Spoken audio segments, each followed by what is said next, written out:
Salut les jeunes! Est-ce que vous connaissez Dragon Ball? Ouais, c'est une question rhétorique, hein. Je vois mal comment on peut être passé à côté. Perso, j'ai grandi avec. Et il se trouve que j'adore l'arc sur Namek. Mais déjà gamin, il y a un truc que je trouvais vraiment bizarre. Les personnages parcourent Namek en long et en large, et on a l'impression qu'ils sont toujours au même endroit. Quand Krillin et Gohan arrivent, quand les sbires de Freezer cherchent des villages, quand Vegeta part en maraude, quand Krillin va voir le grand chef. Bref, ils sont partout dans le même environnement. Ce n'est pas logique, rien que la sphéricité et la rotation de la planète engendrent un différentiel de température et donc de climat. Et la question que je me pose, c'est quel est cet environnement unique? Quand on regarde les pages originales du manga, qu'est-ce qu'on voit? Un sol rocheux, homogène, quelques arbres fins, la roche souvent à nu et une herbe rase parfois couvrante. En gros, il n'y a pas ou très peu de sol au sens géologique du terme. Alors, le sol, c'est un mélange organique et inorganique entre débris de roche du substrat et humus de la végétation. Suivant le climat et le type de roche formant le substrat, il va y avoir différents sols plus ou moins développés. En première approximation, plus c'est humide, plus le sol est développé. Sur Namek, il n'y a juste pas de sol. La roche affleure directement et est parfois légèrement recouverte par de l'herbe. C'est d'ailleurs bizarre car il y a de l'eau partout sur cette planète.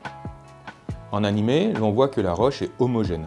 Pas de fossiles, pas de cristaux, pas de couches, juste complètement homogène. Elle est même brun crème.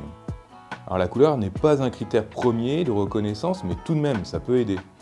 On peut voir aussi qu'elle a beaucoup de poussière à l'effritement, donc c'est une roche friable. Mais à l'impact, elle se fracture en faisant de gros blocs, donc c'est une roche cimentée. D'ailleurs, il n'y a aucune faille visible nulle part. Il y a bien une grotte sous la forme d'une voûte qui pourrait faire penser à un karst provenant d'un ancien réseau de rivières souterrains, mais c'est assez difficile de le confirmer. Le fait qu'il n'y ait pas de sol est vraiment très étrange, alors qu'il y a beaucoup d'eau. Alors ça signifie peut-être qu'il ne pleut pas, comme en région méditerranéenne par exemple.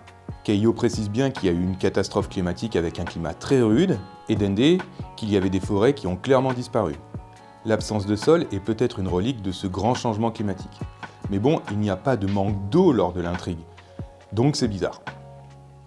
Et puis cette roche recouvre la totalité de la planète connue. Son absence de grains pourrait faire penser à du verre volcanique, mais clairement la couleur ne colle pas. Idem, ça n'a pas l'air d'être un granit au regard de sa couleur et de son comportement friable. Mais ce n'est pas un grès, on ne voit aucun litage ni banc. Ce n'est pas un défaut de représentation, car quand ils sont sur le plateau de Yonzabit, pour aller chercher le vaisseau de Piccolo, on voit clairement des litages entrecroisés qui font penser à un grès. Le plus probable pour moi reste un calcaire massif. Une teinte homogène pourrait correspondre. Et les grains sont trop petits pour les voir. Ça ferait presque penser à des calcaires en région méditerranéenne. Mais l'absence de bandes, de fractures, d'un peu d'hétérogénéité reste problématique. Sinon, c'est simplement une sorte de boue argileuse cimentée par du calcaire. Mais pour avoir des argiles, il faut éroder des silicates, comme du granit. Et il n'y a qu'un seul type de roche sur toute cette planète. Et ce n'est pas du granit. Donc bon.